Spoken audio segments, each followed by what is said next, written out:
Hi, my name is Omari. I am an artist and a game developer. It's been a real interesting time in the United States right now. Interesting as in all the things that's been developing, and that's been developing over the years. I really would like to share with you my opinion and thoughts on what's going on right now, and also offer a solution to help what's going on right now. I re-record this audio multiple times just because things have changed so much, and I keep seeing, the same issue, the same conflict. It keeps coming up. So this explanation is not really for the people who don't care. It's for the people who do care. And so just bear with me. It might be a little bit long, but it'll be worth your time. So this tree stump you see represents life. Life has its own set of laws and rules. Life is not biased in any way, shape, or form. It always follows its own laws and rules. Life is balanced, and ultimately it has an end. Now this is a system that's built on top of life. This is American society. This is democracy. This is culture. This is morals. This is everything that humans made. And just like life, it has its own set of laws and rules. Alright, now here are the players of this game. These are your presidents, your government officials, your politicians, your police officers, your firefighters, your lawyers. These are all the people that are supposed to be keeping this system in line. And this is you. A child of the sun.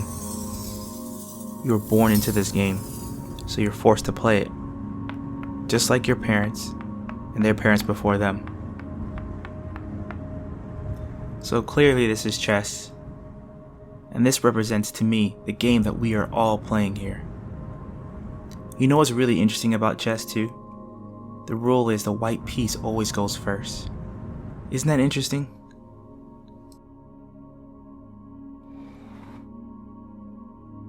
Oh wait, there's one more thing that's added to this system that was specifically added just for you.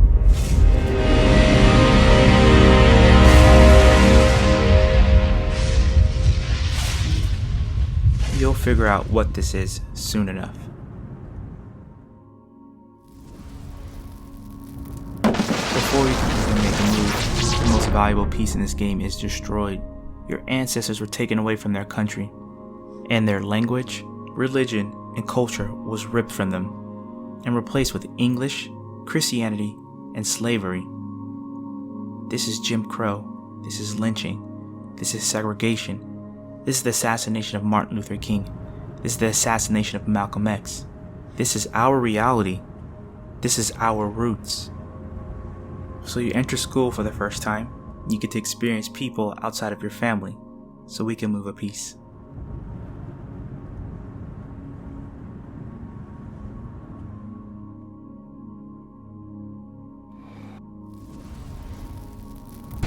This is the first grade and you're called a nigger for the very first time. You don't know what the word means, but you know it's bad. You're watching Looney Tunes and you see a black character for the first time. He's chasing after Bugs Bunny, but something seems really off about this character. He seems really stupid and really slow. This episode makes you feel really uncomfortable. This is your school forcing students to learn about the California missions. Your parents disagree with this and request that you learn something different, like the Buffalo Soldiers. The look on your teacher's face was appalled and disgusted because of this request. This is the third grade, and your father gets pulled over by a police officer for running a stop sign, which was a complete lie. You wait in your car for hours as 4 other cops appear to bother your father just a little bit more. One of the cops walks by your car, smiles and waves at you. You can tell that something is wrong with this whole situation. You see a white male depicted as an Egyptian in your history books. You're confused by this because you know that Egypt is in Africa. You ask your teacher, why is this white male depicted as an Egyptian in your book? She has no answer for you. The cops follow your father home this time. They say he looks suspicious. Your mother jumps out the house and yells, "Leave my husband alone." This situation feels really dangerous. Are you starting to see a pattern in this? This is just elementary school. This cloud that's above our heads, it's constantly let us know that this system is not made for us. So I'll speed up these stories, because I know people have a low attention span, so we can start talking about what's currently happening right now.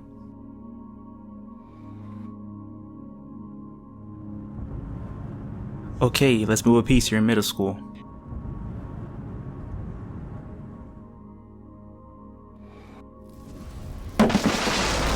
This is learning about the Confederate flag and seeing it in California.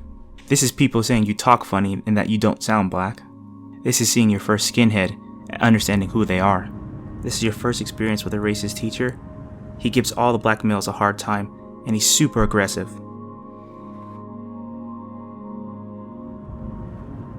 Okay, you made it to high school, so let's move another piece.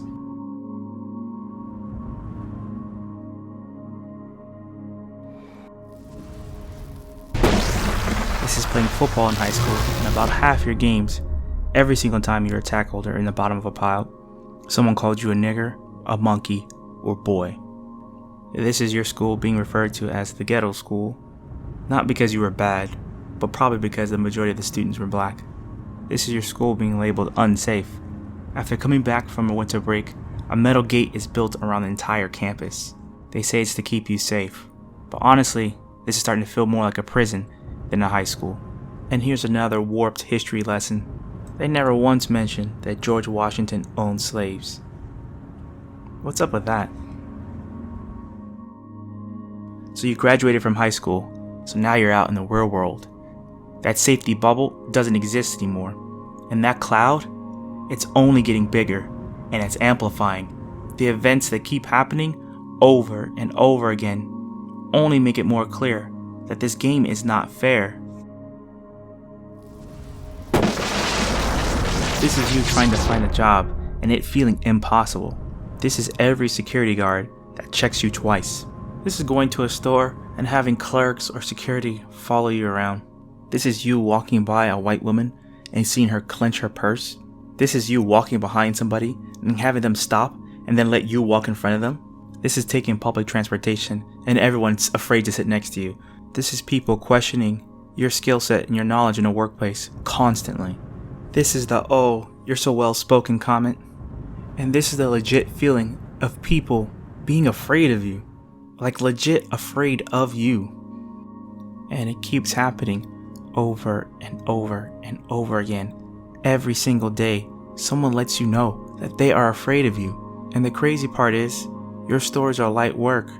You hear other players' stories, and it's far worse. You're lucky. How insane is that? You are lucky.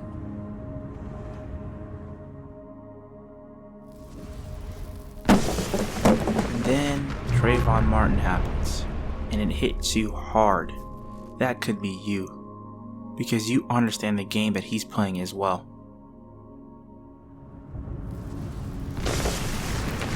And then Tanisha Anderson, Michael Brown, Tamir Rice, Eric Garner, Freddie Gray, Alton Sterling, Philando Castile, Stephon Clark. These are only some of the names that this cloud has destroyed. And then 2020, COVID-19 pandemic happens. The system restricts you to stay home, and now all you have are your thoughts.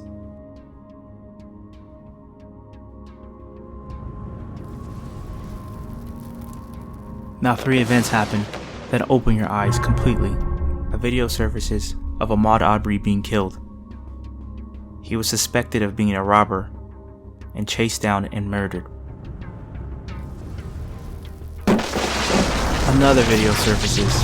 A man named George Floyd is killed during his arrest. A police officer has his knee down on his neck for 8 minutes. For 8 minutes. And then 2 days later, another video surfaces. This video is of Amy Cooper. Amy Cooper is threatening to call the cops on a black man who asked her to put a leash on her dog in the park. If you watch that video closely, you can see Amy Cooper smiling as she threatens to call the cops on him. That smile says everything. She knows that this dark cloud above our head exists, and if she knows, everybody else knows as well. And now you have one piece left. How are you supposed to play this game? How are you supposed to win? Everyone is stuck in their own thoughts and are witnessing these events, and it hits them too, that this game is not fair. This game is a cheat. How is it supposed to be for freedom and justice for all if I have this dark cloud above my head? How am I supposed to play this game?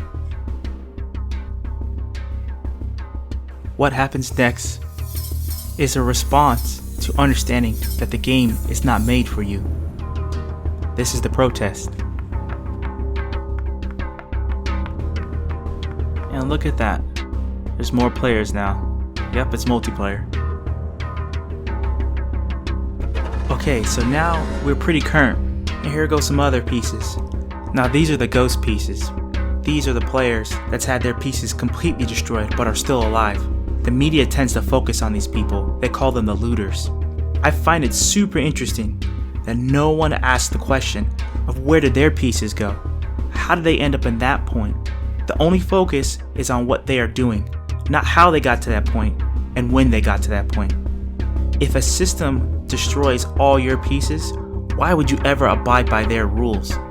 And no, this is not a justification for looting, but this is also me understanding that they started with all their pieces as well, and somehow they lost all of them. They are a byproduct of this system.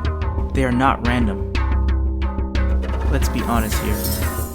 This is an emotional response. And like most emotional responses, they tend to die off. Or you tend to make the wrong choice. If you're in a fight and someone throws a punch at you, your head needs to be clear. There needs to be no emotions. You need to see the punch coming and be ready to counter. So I ask you, what is the counter? What is a long-term goal? What is a long-term strategy? What is the real solution to all of this? And that is our biggest problem. We are not one. We're disarrayed. We're not connected. But what if we were?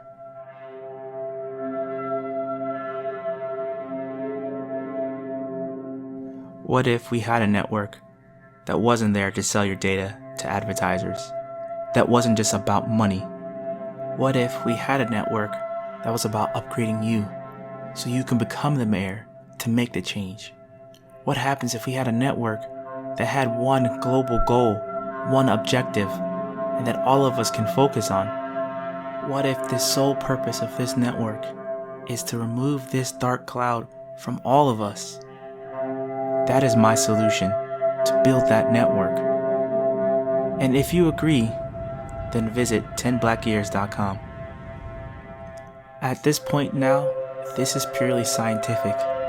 If enough people sign up, we should just build it.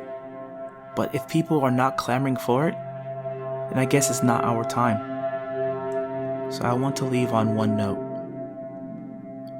Joe Rogan interviews Robert Downey Jr. and describes what life could be like without having this cloud. Quote, "This concept of things just falling into place. I'm a big believer in that too. What is that though? Is that you getting out your own way?" End quote. And no, that's living a life without racism. Hey, and don't forget, Breonna Taylor's killers are still free.